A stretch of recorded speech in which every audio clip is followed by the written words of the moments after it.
Hello everyone, welcome to north Bengal বিদ্যা। তো আজকে আমরা আলোচনা করব তোমরা যারা নর্থ বেঙ্গল ইউনিভার্সিটি আন্ডারে বিভিন্ন কলেজগুলোতে প্রথম সেমিস্টারে অ্যাডমিশন নিয়েছো এবং তোমাদের ডিএসসি বা মাইনর পেপার হিসেবে পলিটিক্যাল সায়েন্স রয়েছে। তো আজকে আমরা এই ভিডিওতে রাষ্ট্রবিজ্ঞানের ডিটেলস সিলেবাস, তার কোয়েশ্চেন প্যাটার্ন এই সমস্ত নিয়ে ডিটেলে আলোচনা করে নেব, যাতে তোমরা সহজে এই পুরো সিলেবাসটা বুঝে নিয়ে প্রিপারেশন শুরু করতে পারো। তো আমাদের মার্কস ডিস্ট্রিবিউশনের এখানটা যদি দেখি, আমাদের এখানে টোটাল কয়টা গ্রুপ আছে দেখো, 4টে গ্রুপ। মানে আমরা যে কোয়েশ্চেন সেট আসবে সেখানে টোটাল কোয়েশ্চেনের 4টে গ্রুপ থাকবে। তো গ্রুপ এতে কি থাকবে? গ্রুপ এতে থাকবে আমাদের ডেসক্রিপটিভ কোয়েশ্চেন। দেখো এটা কিন্তু অনেক বড় মার্কসের, মানে 15 মার্কসের আমাদের 2টো প্রশ্ন লিখতে হবে। গ্রুপ বিতে থাকবে আমাদের 6 মার্কসের, এখানেও আমাদের 2টো লিখতে হবে। গ্রুপ সিতে থাকবে 3 মার্কসের শর্ট অ্যান্সার টাইপ কোয়েশ্চেন, আমাদের কয়টা লিখতে হবে? এখনও 2টো লিখতে হবে।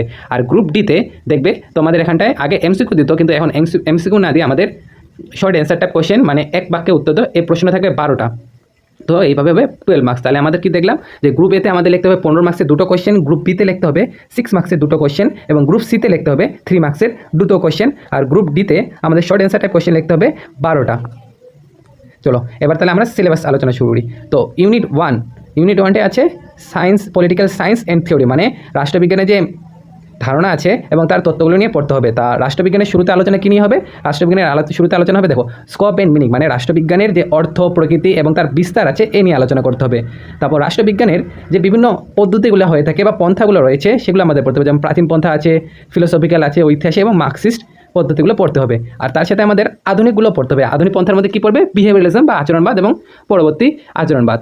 এর সাথে একটা বিষয় আছে ইম্পর্টেন্ট, যেটা হলো ইন্টারডিসিপ্লিনারি কানেকশন, মানে রাষ্ট্রবিজ্ঞানের সাথে অন্যান্য বিষয় বলতে কি ইতিহাস আছে, অর্থনীতি, সোশ্যোলজি যে সম্পর্ক, এটা পড়তে হবে। তো আমাদের পরীক্ষা 50 মার্কসের কোয়েশ্চেন এই রাষ্ট্রবিজ্ঞানের নেচার, স্কোপ এই পার্টটা থেকে আসে, নাহলে রাষ্ট্রবিজ্ঞানের সঙ্গে অন্য সাবজেক্টে কী সম্পর্ক তার রিলেটেড কোয়েশ্চেন আছে। তো ইউনিট 2তে এবার আমরা দেখব যে আছে রাষ্ট্র এবং তার উৎপত্তি, মানে স্টেট অ্যান্ড অরিজিন। এখানে আমরা কী পড়বো? Defining the state, definition and element of state, মানে রাষ্ট্রের সংজ্ঞা এবং রাষ্ট্রের যে বিভিন্ন এলিমেন্ট বা উপাদান রয়েছে সেটি, এবং তার সাথে কী বলবো যে রাষ্ট্রের সঙ্গে সোসাইটি মানে সমাজ এবং সঙ্গের কী পার্থক্য আছে সেটা আমাদের পড়তে হবে। আর রাষ্ট্রের উৎপত্তি রিলেটেড বিভিন্ন থিওরি কী পড়তে হবে? হিস্ট্রিক্যাল থিওরিটা পড়তে হবে, আর সোশ্যাল কন্ট্রাক্ট বা সামাজিক চুক্তি থিওরিটা পড়তে হবে। আর রাষ্ট্রের আমরা কী পড়বো নেচার অফ স্টেট, মানে রাষ্ট্রের প্রকৃতি পড়বো। লিবারালটা পড়বো, লিবারাল মানে কি বুঝি? উদার নৈতিক রাষ্ট্রের প্রকৃতি পড়বো। আর মার্কসিস্ট বা মার্ক্সীয় রাষ্ট্রের প্রকৃতির পড়বো। আর 4 নম্বরে দেখো দেওয়া আছে সবরিনিটি বলতে আমরা কী বুঝি? সার্বভৌমত্ব। তো সার্বভৌমত্ব নিয়েও আমাদের পড়তে হবে, তার একতত্ত্ব সার্বভৌম থিওরি আর বহুতত্ত্ব সার্বভৌম থিওরি। আর ইউনিট 3তে রয়েছে দেখো, ইউনিট 3তে রাষ্ট্রবিজ্ঞানের বিভিন্ন কী কনসেপ্ট বা মূল ধারণাগুলি রয়েছে। রাষ্ট্রবিজ্ঞানের যে মূল ধারণা, এর অন্তর্গত কী থাকবে? সাম্য থাকবে, স্বাধীনতা থাকবে, বিচার বা ন্যায় থাকবে। রাষ্ট্রবিজ্ঞানের যে মূল উপাদান প্রথমে কী আছে দেখো? ইকুয়ালিটি দিয়েছে। ইকুয়ালিটি কী পড়তে হবে? ইকুয়ালিটির বা সাম্যের কী পড়তে হবে? আমাদের অর্থ পড়তে হবে, তার এবং বিভিন্ন প্রকারভেদ বা ডাইমেনশনগুলো পড়তে হবে। লিবার্টি আছে কি? স্বাধীনতা পড়তে হবে, এবং স্বাধীনতা দেখো পজিটিভ এবং নেগেটিভ। আমরা এতদিন কি জানিস যে স্বাধীনতা মানে ভালো, তা না, তা তো হয়, কিন্তু তার সাথে কী পড়তে হবে? ভালো দিক পড়তে হবে এবং তার নেতিবাচক দিকটাও পড়তে হবে। আর 3 নম্বরে রয়েছে জাস্টিস, ন্যায় বা বিচার। তো জাস্টিসে আমরা কী পড়বো? ডেফিনেশনটা পড়বো, আমরা জাস্টিসের অর্থটা পড়বো, তার সাথে যে উদারনৈতিক এবং মার্কসিস্ট ডেফিনেশন আছে জাস্টিসের, এটা আমরা পড়বো। তার সাথে সাথে আমাদের কী পড়তে হবে?